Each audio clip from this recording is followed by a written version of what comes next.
Kalau Islam Arab ini kata Mbah Mun, kalau Islam Arab itu contohnya kayak pohon kurma, jadi kuat. Dan wajah tasbihnya itu di daunnya tidak jatuh. Tapi kalau Islam Indonesia kata Mbah Mun itu kayak padi, jadi ya agak doyong-doyong sedikit gitu. Jadi untuk menghadapi angin besar itu pilihannya dua, Anda kekar kayak kurma atau fleksibel kayak padi. Jadi ya doyong-doyong sithik gitu ya. Ada koruptor sowan, salam templeknya ya diterima gitu ya. Ada calon bupati cantik ya didukung. Pokoknya agak-agak doyong gitu. Tapi baru kayak doyong itu nggak bisa roboh karena fleksibel. Jadi kazar in akhraja syat'ahu. Jadi ada dua tamsil. Karena memang menghadapi orang fasik, orang dolim ini kita sebagai ulama itu ya kebingungan. Ini mungkin Ki Afif bisa bahul masail ini. Karena pertanyaannya gini, saya berkali-kali digojlok sama bapak saya. Berteman orang fasik hukumnya gimana? Pasti dijawab haram. Tapi kalau pertanyaannya dibalik, membina orang fasik hukumnya gimana? Baik. Dan bisa membina kalau berteman.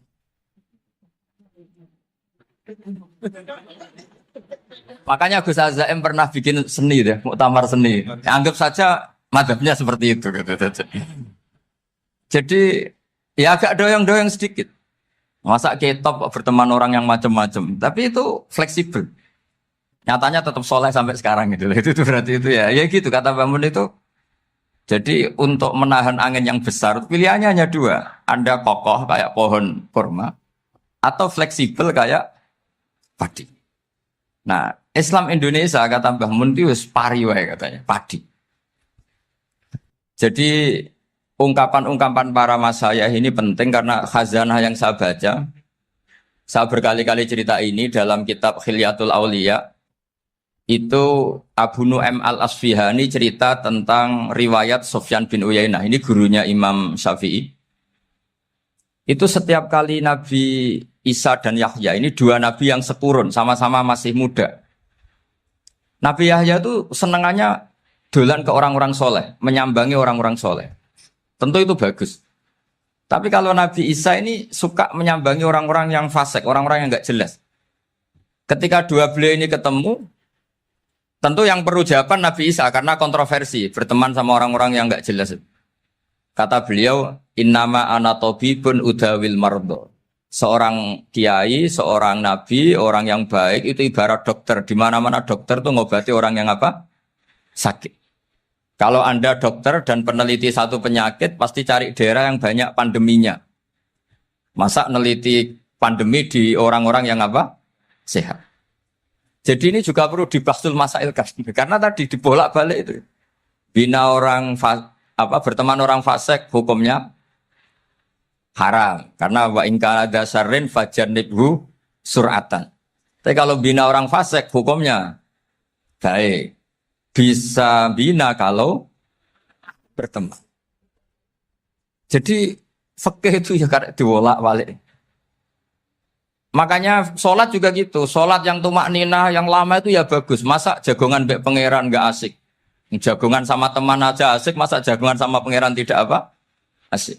Saya kalau Ibnu Abbas sholat tuh cepat. Ketika ditanya, kenapa kalau Anda sholat cepat? Setan baru tata-tata mau goda, sudah selesai. Kata. Karena setan itu ya jaga jaim tuh, jaga image. Jadi kalau mau goda orang itu ya surinan dulu, macak-macak dulu. Ternyata mau ke situ sholatnya sudah selesai. Lah kebetulan mazhab saya itu yang kedua itu gitu. Jadi kalau Gus Azaim itu sholat lama sekali, itu ada madhab tandingan, yaitu madhab saya.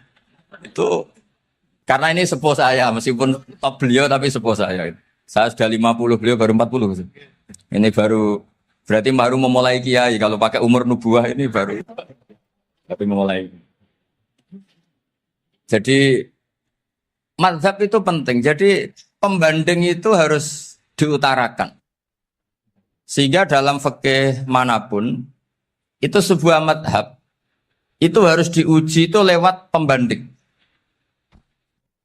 Dulu itu setiap debat fikih antar ulama, itu mesti nggak ada yang menang. Misalnya saya kiai kelihatan miskin itu ya baik, supaya santri-santri yang miskin itu punya teman gitu.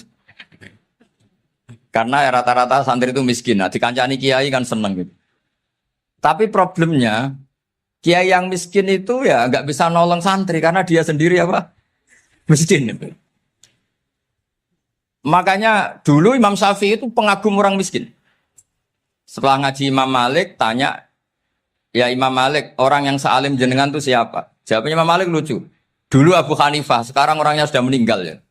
Ilmunya dititipkan atau diwaris oleh Muhammad bin Hasan Asy-Syaibani. Akhirnya Imam Syafi'i dibiayai Imam Malik ke Irak. Imam Syafi'i miskin, bisanya ke sana dibiayai Imam Malik. Itu seperti Abu Ya Said Muhammad masyhur, ini murid beliau. Kalau ada santri boyong kan mesti apa? Disangoni. Disangoni. Ketika datang ke Irak, Muhammad bin Hasan Asy-Syaibani itu nata uang, nata emas itu di ruang tamu. Jadi ngitung uang itu di ruang tamu. Miliatan. Ini kaget, ini kiai kok kedonyan kata Imam Syafi'i itu. Tapi apa kata Muhammad bin Hasan Asy-Syaibani? Anda kagum ini, Anda kaget ini. Kalau kamu menyoal orang soleh kaya, ini tak kasihkan orang-orang fasik. Biar dipakai judi, dipakai selingkuh, dipakai maksiat. Jangan-jangan. Harta ini harus tetap di orang soleh. Kalau ke orang fasik, bahaya. Berarti kiai boleh kaya. Boleh-boleh. Semenjak itu ada gerakan kiai kudu sugih. Ya ada yang kesampaian, ada yang enggak gitu saja. Tapi karena kalau pakai logika fikih, harta itu fitnah. Oke, seakan-akan harta itu masalah. Tapi kalau ini dikuasai orang dolim, maka masalah besar. Jika orang-orang soleh ini harus juga menguasai harta. Nah, terus lama-lama dikiaskan kekuasaan. Kalau yang kuasain orang fasik, orang tidak sholat, ribet.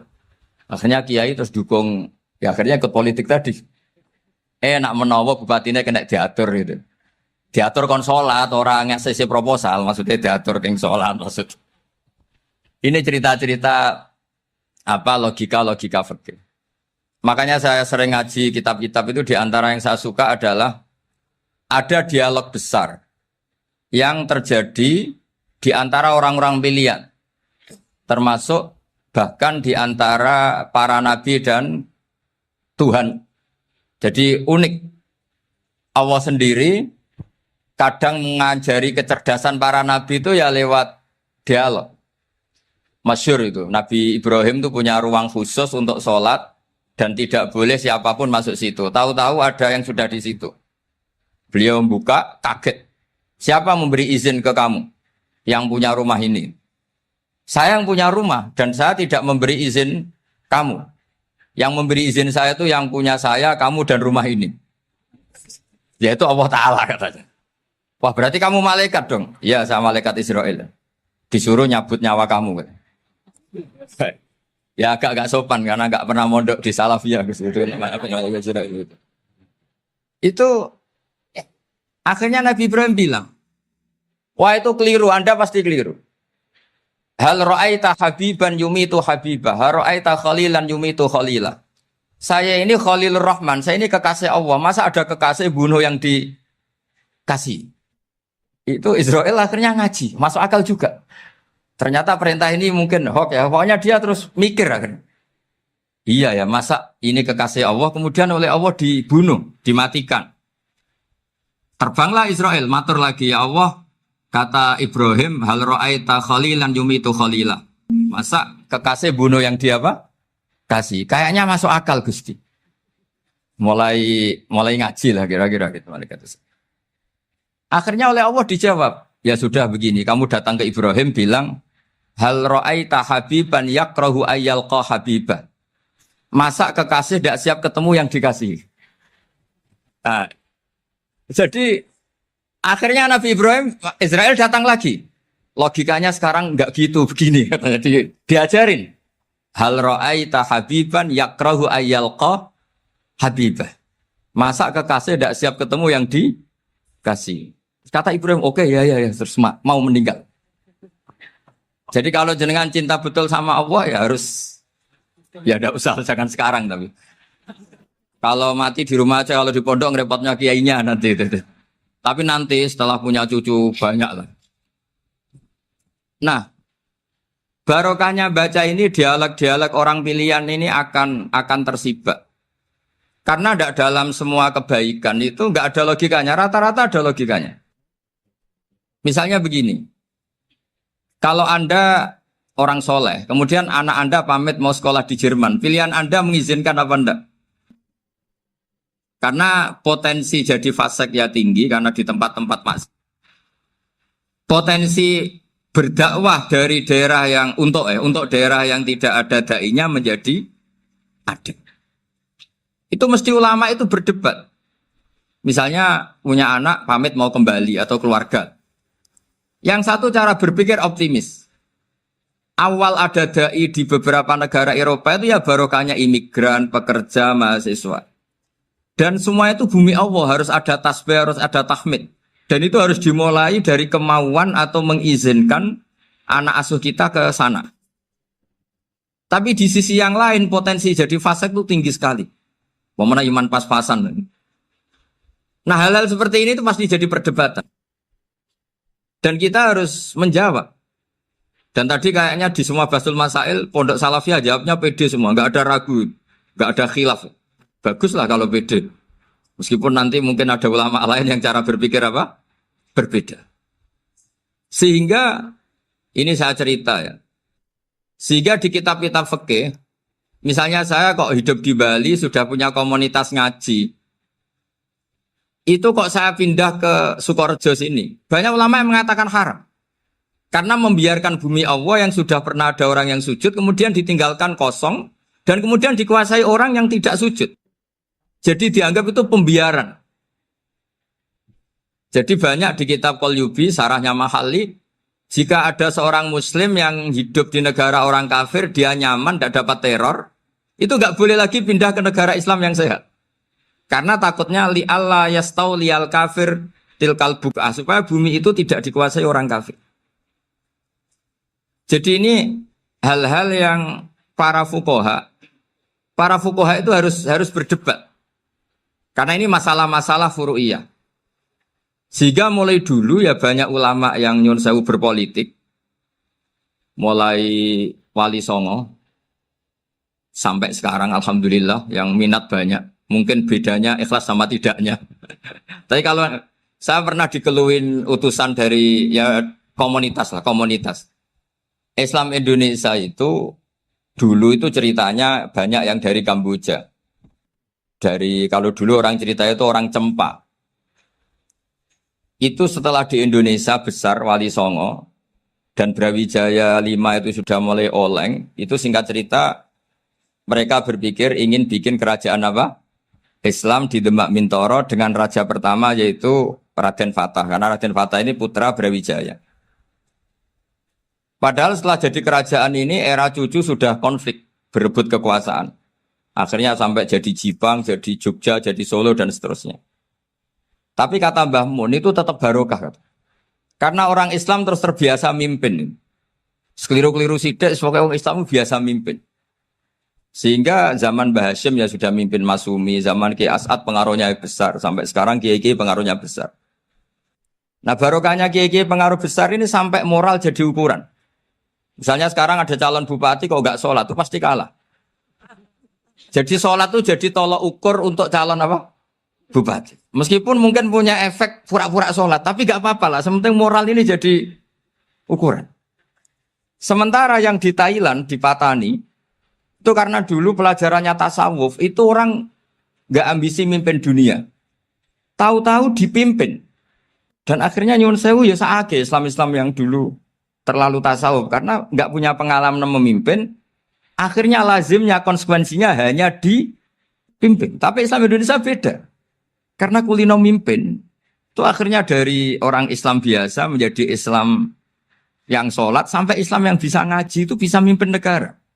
Tentu yang paling populer dimulai Gus Dur. Jadi ini sesuatu yang barokahnya istihad para kiai, sementing Islam kulino mimpin. Sehingga di Indonesia itu barokahnya itu, kebaikan itu jadi tolok ukur. Ada orang kok terkenal koruptor atau terkenal nyuwun sewu selingkuh atau terkenal apa itu pasti tidak jadi. Karena moral itu menjadi tolok ukur. Dan itu adalah politik para kiai. Jadi ini saya cerita, dan itu negara juga akhirnya untung, karena seleksi agama sama negara itu sama-sama kiai ya bilang negara harus dipimpin orang soleh, negara juga bilang seperti itu. Nah, ketokohan-ketokohan para beliau-beliau ini yang mau lah bekerja sama dengan Umarok. Kita tahu dulu Pak Harto ya rawuh ke sini ketika Muktamar 84, rawuh ke Ki As'ad, ketika mau kembali ke Khittah juga dirembuk oleh ulama dan Umarok. Dan akhirnya ini menjadi negara yang alhamdulillah semoga selalu menuju baldatun thayyibatu wa rabbun ghafur. Nah, kemudian di sini saya tabarruk dengan Said Muhammad, gurunya Kiai Haji Azaim. Saya mau cerita tentang amaliyah tadi. Saya sebetulnya nggak niat bacakan bab itu, gara-gara ada khataman jumlahnya banyak saya jadi pusing. Ini panitianya tanya, khatam betul apa enggak? Iya, Gus, khatam betul. Tapi kayaknya saya tidak yakin itu. Karena saya ini kan dari pondok tahfidz itu. Biasanya anak khataman itu ya rada bodoni itu loh. Wes dibaca buanter sing nyemak mau ndelok pojok etok. Mergo kebanteren. Nah, akhirnya lafat-lafat yang di tengah itu enggak di apa? Baca. Tapi ya semoga dimaafkan Allah lah. Yang jelas itu enggak. Tapi saya mau cerita ya. Jadi cara berpikir Said Muhammad ini nanti juga saya teruskan di Ma'had Ali. Ini saya baca ya. Di antara yang diyakini madhab Malikiyah, ini saya baca saja teksnya. Jadi ada riwayat namanya, kalau Said Muhammad bahasakan itu Ataqoh Somadiyah. Kalau di Indonesia kadang orang bilang Al-Ataqoh Al-Kubro, yaitu dengan membaca surat Ikhlas. Di sini jumlahnya hanya 100 kali, kila 1000 kali. Tadi berapa teman? 700 juta ini sudah susuk banyak ini. Di sini hanya 40, riwayat lagi 100, 1000. Terus sampai tadi berapa? 800 juta. Wah, ini sudah susuk ini. Itu anak cucu sampean pasti masuk surga itu kalau gitu. Ini saya baca, ini kitabnya Said Muhammad ini. Suratul Ikhlasi wal Itqu minan nar. Akhrajat Tabrani fil Kabir an Fairuz Ad-Dailami wa Ibnu Ukhtin Najasi. Waqad khadaman Nabiyya sallallahu alaihi wasallam. Orang ini jadi khadimnya Nabi. Qala Rasulullah sallallahu alaihi wasallam, "Man qara'a qul huwallahu ahad mi'ata marratin fi shalat ghairiha kataballahu lahu bara'atan minan nar." Ini hanya berapa ini? Mi'ata marrah. Berarti kalau satu orang itu cukup 100. Tadi sudah untuk 7 turunan tadi untuk orang berapa? Ya, untuk 7 turunan cukup ya? Untuk 7 turunan. Ya sudah. Susuk ini. Duh, ribet ini. Nah, ini tak cari pembenarannya, ini supaya keren. Ini di halaman 188 Abwabul Farad. Warwa Ibrahim bin Muhammad al-Khiyari fi fawaitihi an Hudzaifah marfu'an.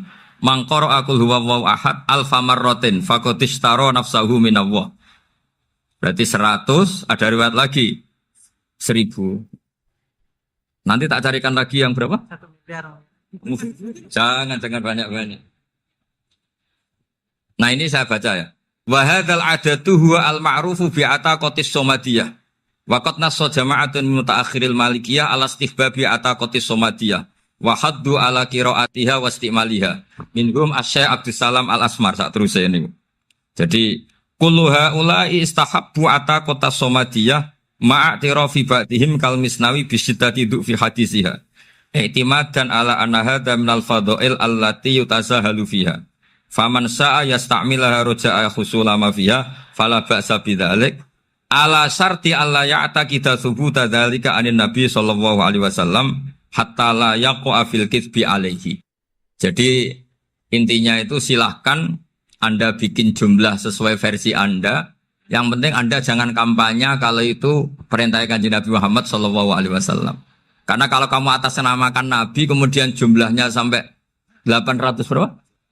800 juta, berarti Nabi mengajarkan masyaqqah pada umatnya. Jadi cukup yang riwayat itu di sini hanya 100 sama 1000. Jadi kalau jumlah tadi untuk 7 apa? Turunan. Jadi kamu harus ditutup dengan doa, ya Allah, semua itu bukan untuk saya tapi untuk 7 turunan. Tolong catat ya Allah. Karena Jadi artinya gini loh ya, orang Indonesia yang sering mempraktekkan atakosomadiyah itu bukan tanpa dalil. Ternyata dalam mazhab Maliki, saya masih ingat ketika mbah saya kandung, bapaknya bapak, asmane Mbah Nur Syam. Itu wasiatnya minta dibacakan 4.000. Yang baca pas itu ya bapak sama anak-anaknya. Dan kemudian alhamdulillah zaman akhir itu mulai agak ngawur. Kalau ada acara itu wong liya kon maca anake mlebu metu gak melok maca. Itu keliru, saya jamin itu keliru. Saya sering kalau mimpin di rumah, kalau yasinan di tonggo-tonggo kok anaknya gak maca saya keluar. Bapakmu wong liya kon maca kata saya. Jadi itu menurut saya itu yang jelas saya sampai ngisi begini. Yang ada riwayatnya itu idza mata ibnu adam in qata amaluhu illa min salasin shadaqatin jariyah au ilmin yuntafa'u bi aw waladin sholihin yatullah. Itu tidak ada di hadis au kiyayin sholihin yatullah. Yang ada itu awaladin apa? Sholihin. Jadi anaknya harus ikut. Kalau tidak ada usah kata. Akhirnya anaknya udah tinggi Gus nggih. Wah, akhirnya tak kei jagung paling akeh kula mendet sithik. Wong aku ora anake. Kadang-kadang enggak, orang lain baca buahnya, anaknya mau mlebu metu mau enggak manggakno tamu mbek rokokan. Itu harus ditobatkan itu. Keliru itu. Karena nasnya bukan auqiyayin sholihin tapi awaladin sholihin. Ini bukan provokator, ini memang ya harus seperti itu. Nah, terus tentang tadi la ilaha illallah yang didawahkan Gus Azaim. La ilaha illallah itu penting sekali, cuma saya mohon itu dielmoni lah. Jadi dulu kalimat ini menjadi spesial karena dielmoni, karena dimulai dari fa'lam annahu la ilaha illallah. Terusannya ayat tuh wastaghfir li dzambika walil mu'minina wal mu'minat. Saya ulang lagi ya. Terusannya ayat tuh wastaghfir li dzambika walil mu'minina wal mu'minat. Makanya menurut mazhab Sadili, kamu disuruh baca la ilaha illallah dulu, jangan istighfar dulu. Saya ulang lagi ya. Dalam mazhab Sadiliyah itu la ilaha illallah dulu, nggak boleh istighfar dulu. Alasannya masuk akal. Orang yang kafir 70 tahun, itu sekali baca la ilaha illallah itu langsung yughfar lahu ma qad salaf. Sehingga la ilaha illallah sendiri sudah punya kekuatan supaya dosa kita diampuni. Qul lil ladzina kafaru iyantahu yughfar lahum ma qad salaf. Cara menghentikan kekafiran gimana? Dia melafadzkan la ilaha illallah. Ini kalimat yang begitu saktinya sampai orang yang kafir puluhan tahun itu dosanya semuanya terhapus hanya karena melafadzkan la ilaha illallah. Nah, makanya kata Abdul Hasan Asyadili wastaghfir li dzambika ay bihadil kalimah. Seseorang sah di istighfar itu kalau melafadzkan la ilaha illallah. Misalnya ada orang kafir mati kafir. Sah enggak anak cucunya mengistighfari dia? Tidak sah karena belum melafadzkan la ilaha illallah. Makanya kata Abu Hasan Asyadili wastaghfir li dzambika ay bihadil kalimah. Sehingga lafadz ini spesial betul. Tapi kadang-kadang beberapa mursyid cara berpikir lain. Ini kalimat thayyibah harus dibaca orang suci sehingga mendahulukan apa? Istighfar. Untuk supaya pas melafadzkan kalimat thayyibah sudah dalam keadaan apa? Suci. Itu juga masuk akal. Tapi secara meyakinkan saya sendiri lebih mengikuti manhajnya Abil Hasan Asyadili karena alasannya tadi yang kafir puluhan tahun saja langsung luntur dosanya karena melafadzkan la ilaha illallah. Artinya la ilaha illallah sendiri sudah bagian dari istighfar. Nah, ya tadi buktinya fa'lam annahu la ilaha illallah terus wastaghfir li dzambika walil mu'minina. Jadi orang sah diistighfari itu setelah dipastikan sah tauhidnya. Jadi setelah tauhidnya sah yaitu la ilaha illallah baru sah apa? Diistighfari. Sehingga orang kafir, saya ulang lagi, orang kafir yang mati kafir anak cucunya tidak boleh apa? Tidak boleh menistighfar. Terus saran saya kedua, la ilaha illallah itu filosofinya itu nafyun li uluhiyati ghairillah wa isbatun li uluhiyatillah wahdah. Filosofi la ilaha illallah itu gimana? Menafikan semua selain Allah itu tidak Tuhan dan hanya menuhankan Allah semata. Nah itu caranya gimana? Caranya kita harus terbiasa ini karena tadi saya dibilangin panitia ini rata-rata mustameknya atau mustamiatnya ini santri. Caranya gimana? Dilatih pakai logika. Saya berkali-kali cerita kalau ngaji, saya sekaligus kampanye. Allah itu Tuhan yang begitu fair. Untuk menjadi Tuhan, Allah mempersilahkan, ada kualifikasi Tuhan. Jadi boleh, dikompetisikan itu boleh, kata Allah. Gak apa-apa kamu ngaku Tuhan gitu, kata Allah. Tapi nak ngaku pangeran itu paling gak ya direputasi lah, ada verifikasinya lah. Dimulai dari apa? Ya kalau jadi Tuhan itu setidaknya bikin langit bumi lah, aturannya gitu. Jadi kalau daftar bupati ya daftarlah ke KPU. Masa tahu-tahu jadi apa? Tuhan kemudian tidak punya prestasi bikin langit bumi. Sehingga Allah itu cara ngendikan itu ya fair. Qul ara'aytum ma tad'una min dunillah aruni madza khalaqu minal ardi am lahum syirkun fis samawat. Coba yang kamu tuhankan selain saya, prestasinya apa? Ketika saya bikin bumi itu apa ikut bikin? Terus am lahum syirkun fis samawat. Kalau bikin langit, kalau nggak bisa ya urun lah gitu. Urun semen apa urun bego, pokoknya urun lah gitu. Urun ora, gawe bumi ora, ngerti-ngerti ngaku jadi pangeran. Kul hatu burhanakum. Jadi ya kan ya lucu kan, misalnya syarat kiai di Salafiyah kan keluarga Kiai As'ad, cucunya ngaji ngalim. Orang keluarga Kiai As'ad terus aku kiai utama di Salafiyah. Oh mesti di penjara ya. Lah yo gak gawe langit bumi, gak ada prestasi terus ngaku sebagai apa? Tuhan. Sehingga fair. Makanya saya berkali-kali cerita. Jubair bin Mut'im itu punya anak namanya Muhammad. Ini sudah orang alim, Muhammad bin Jubair bin Mut'im. Itu cerita awala islami abihi. Mut'im itu orang pinter sekali. Saking pinternya dia jadi delegasinya orang Quraisy datang ke Rasulullah sebagai negosiator untuk membebaskan Asra Badrin. Tawanan perang apa? Badar. Yang namanya disuruh itu pasti orang pinter. Tapi apa yang terjadi ketika nginep di masjid? Karena zaman itu gak ada hotel. Nanti jadi geger. Orang musyrik nginep di masjid hukumnya gimana? Bahsul masail tok. Zaman itu mau tidak mau. Kalau sekarang kan ada hotel, kiai juga punya wisma. Apa yang terjadi? Orang ini cerdas sekali. Dan delalah Nabi pas sholat maghrib itu baca wattur wa kitabim mastur sampai am khalaqus samawati wal ard. Ya kalau kamu jadi Tuhan ya setidaknya menciptakan langit bumi lah. Namanya jadi Tuhan ya ada persyaratan kan. Paling enggak punya reputasi menciptakan langit bumi. Atau kalau jadi Tuhan setidaknya reputasinya itu enggak diciptakan yang lain. Am khuliqu min ghairi syai'in. Ini jadi Tuhan kok punya bapak, punya ibu. Ini jadi Tuhan kok lahirnya di bumi. Ada tanggal lahirnya, ada tahun. Masa jadi Tuhan kok dulu buminya. Pokoknya walhasil tuh. Akhirnya Nabi ketika salam sholat maghrib, dia datang. Ya Rasulullah, akalku habis oleh ayat yang barusan engkau baca. Sudah saya Islam saja. Argumentasi selain Allah Tuhan itu batal. Itu, nah saya mohon santri-santri Salafiyah itu baca Quran sampai seperti itu. Jadi jangan hanya khataman banyak-banyakan maksudnya. Ini bukan nyindir ini, ngamuk ini. Jadi ya khatamannya tadilah 1000 atau berapa lah, jangan banyak-banyak. Juga kasihan malaikat yang nyatet kan. Wong baru subhanallah alhamdulillah aja di teks hadisnya abad al malaikah kan ditete. Itu baru subhanallah alhamdulillah itu sudah mencapaikan malaikat. Makanya saya wiridan tuh arang-arang kasihan malaikat karena nanti jadi itu ya ada madhabnya itu jadi kalau Gus Azaim sholat lama tak saingi sholat cepet itu sama-sama ada madhabnya.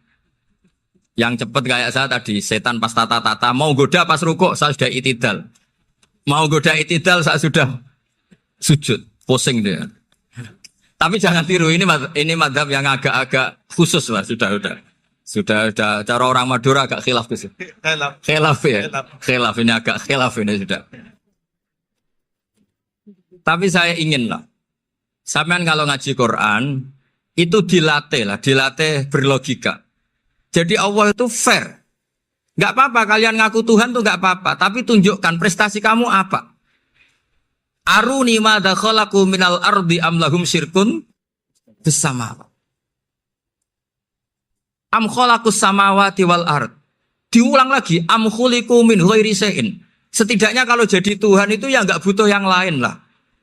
Masa jadi Tuhan kok wujudnya saja butuh orang lain, butuh bumi, eksistensinya butuh makan, butuh minum. Makanya Allah cara cara meniadakan uluhiyah selainnya itu Allah itu redaksinya itu mengena sekali. Yaitu tadi dengan cara-cara seperti itu.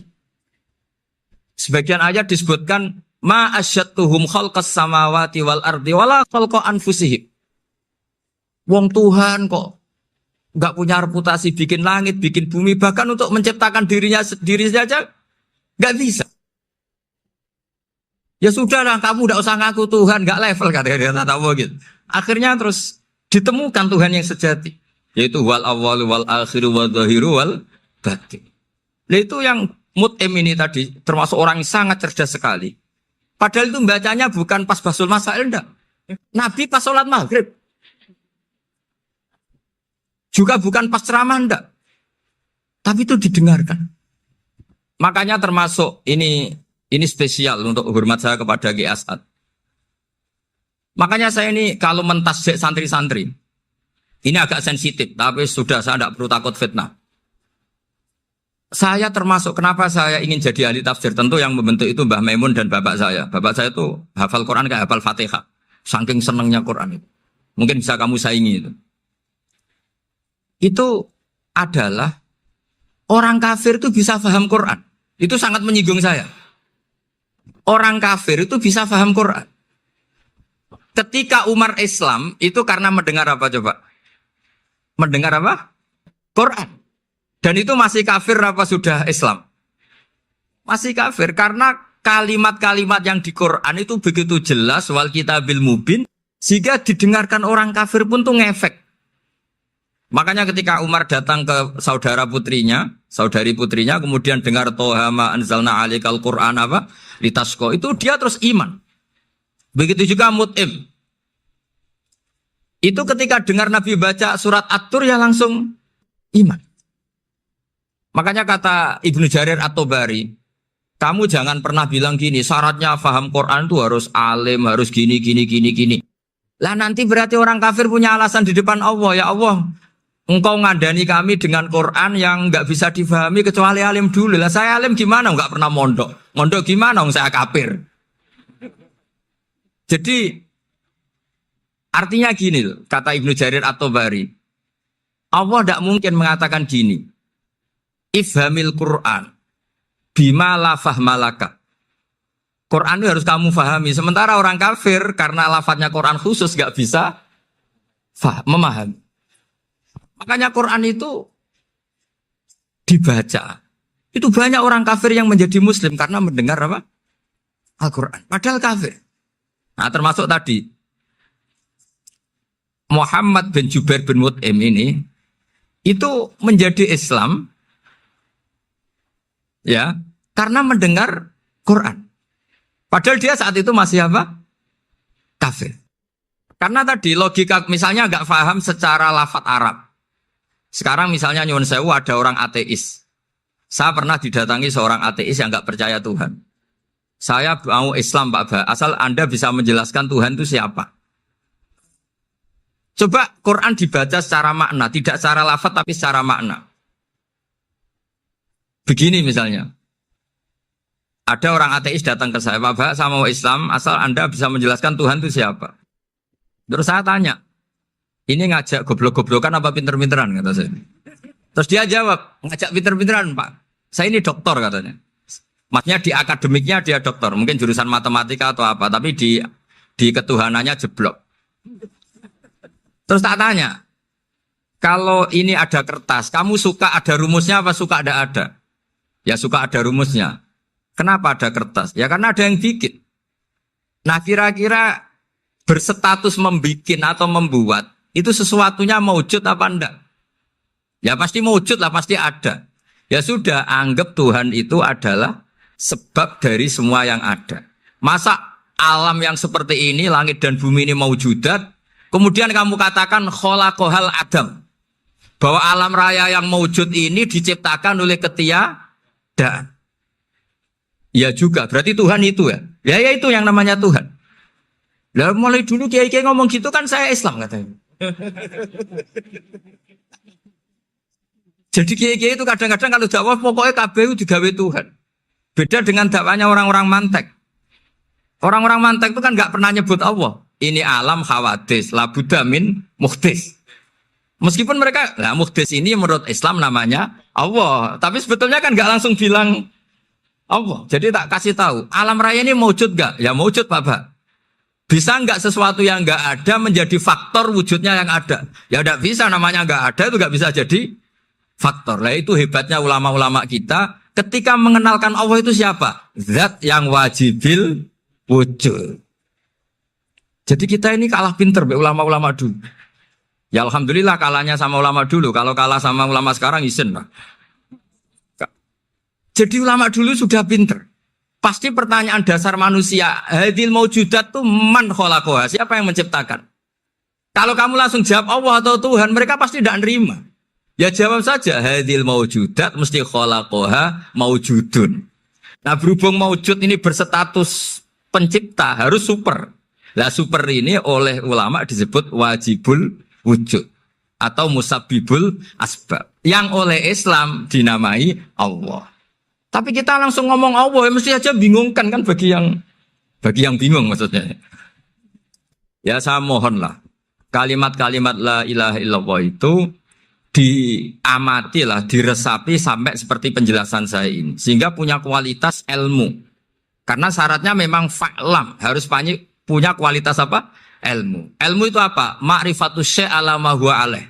Mengenal sesuatu sesuai detail-detail sifatnya sesuatu itu.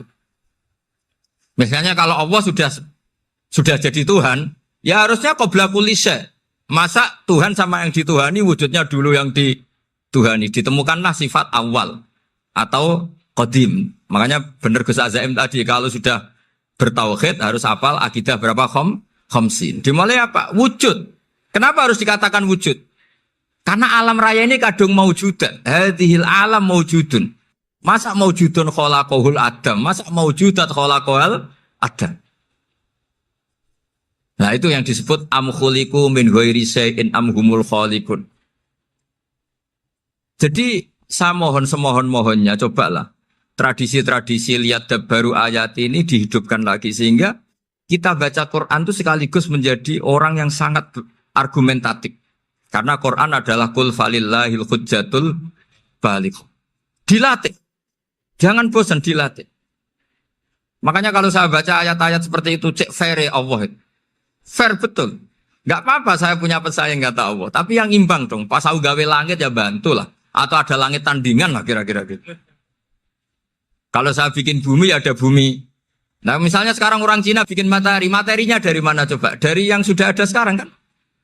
Tetap saja agak ikut bikin kan? Tapi kalau Allah bikin langit bumi minal adam minal wujud. Kalau mereka paling rekayasa yang sudah wujud adik. Nah harus sampai seperti itu. Sampai kata Gus Azim kul hatu apa? Burhanakum dan. Jadi ini cara-cara kita untuk menguatkan iman. Aruni madza khalaqu minal ardi am lahum syirkun fis samawati. Terus kata Allah, itu nih bi kitab min qabli hadza au atharatin min ilmin. Kalau kamu enggak setuju teori ini kata Allah, cari kitab suci versi Anda. Aturan jadi Tuhan itu apa coba? Ya tetap saja semua kitab suci akan mengatakan di mana-mana Tuhan itu pencipta langit dan bumi. Jangan yang lahir di bumi jadi Tuhan. Jangan Lata Uzza jadi Tuhan. Jangan karena sakti jadi Tuhan. Nah ini di sini pentingnya ilmu balaghah, ilmu mantek yang alhamdulillah di pondok-pondok kita masih diajari. Makanya kata mantek sebetulnya ilmu akal hanya menemukan hadil maujudat khalaqaha maujudun. Nah yang maujud ini siapa? Ya wajibul wujud. Nah kemudian Islam menamai ini Allah Subhanahu wa ta'ala. Makanya ulama dulu itu kalau ngetikan Allah itu siapa? Zat sing wajibul wujud. Itu filosofinya luar biasa. Karena dengan seperti ini bisa menafikan teori ateisme. Bahwa alam raya ini diciptakan oleh ketiadaan. Makanya saya bilang tadi, ngajak goblok-goblokan apa pinter-pinteran gitu. Lah nek ngajak goblok-goblokan yang ngene, hadhil maujudat khalaqahal adam. Terus kita goblok bareng. Loh iya kan barang maujud diciptakan yang tidak maujud. Wong ora wujud kok mempengaruhi sing wujud. Ya monggo nak goblok bareng kata. Akhirnya, gak Gus, saya ini dokter masa kamu ajak goblok? Ya sudah pinter saja kata saya. Alhamdulillah karena debat kecil ini dia menjadi nyaman lagi dengan apa? Islam. Memang saya tentu nggak bisa disalahkan doktoralnya karena di ilmu yang selain apa? Teologi gitu. Tapi kan polanya dia pasti pinter. Makanya ini sekaligus mengingatkan anak-anak lah. Kecakapan menjelaskan itu harus dilatih. Karena di antara kelebihannya Quran itu wal kitabil apa? Mubin. Yaitu kitab yang punya kemampuan menjelaskan. Ini yang terakhir saya beri contoh. Terakhir ini penjelasan Quran.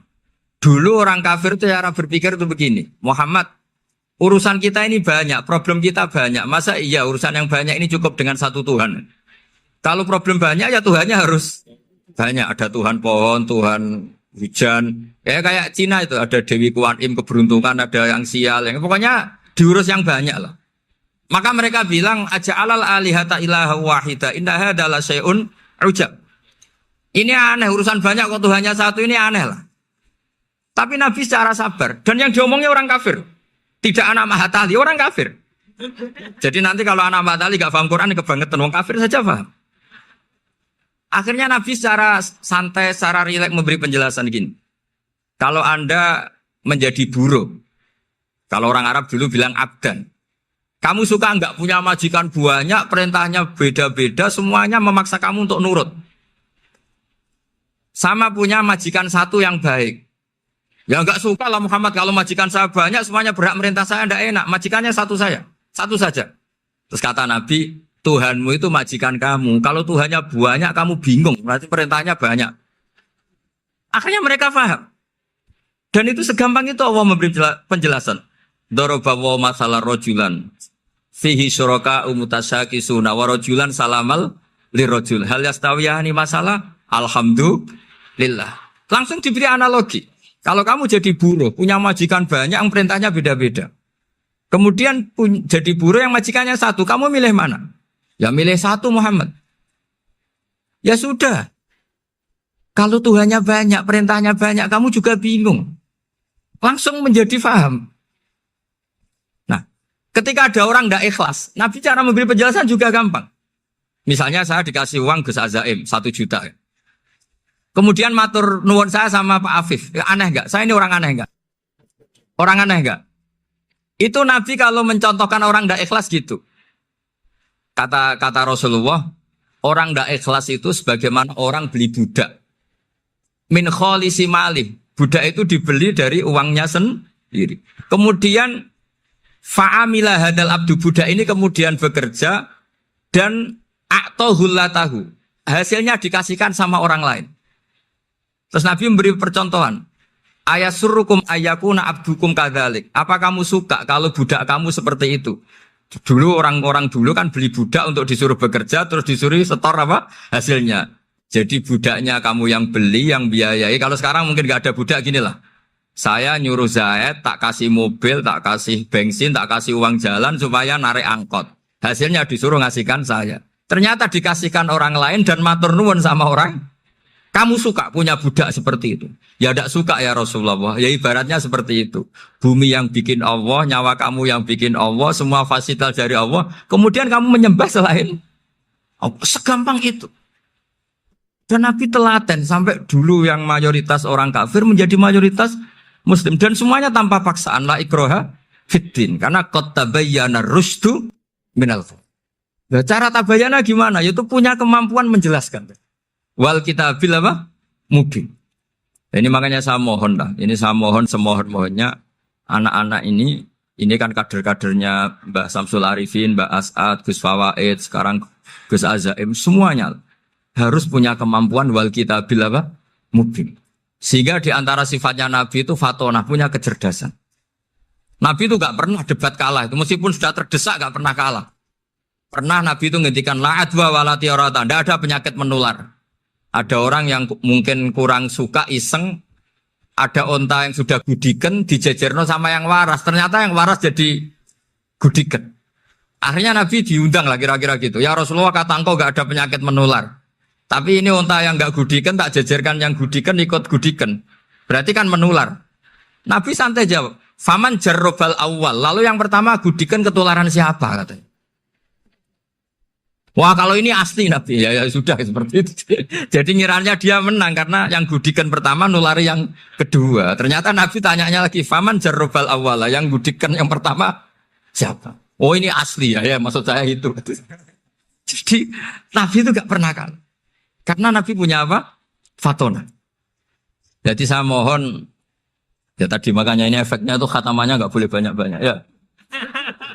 Maksud saya kalau musim khataman ya gak apa-apa, khataman banyak-banyak. Tapi kalau gak musim khataman ya musim-musim tadabbur gitu. Tapi kalau ini musim khataman gimana monggo lah. Cuma saya kok kasihan malaikatnya tadi.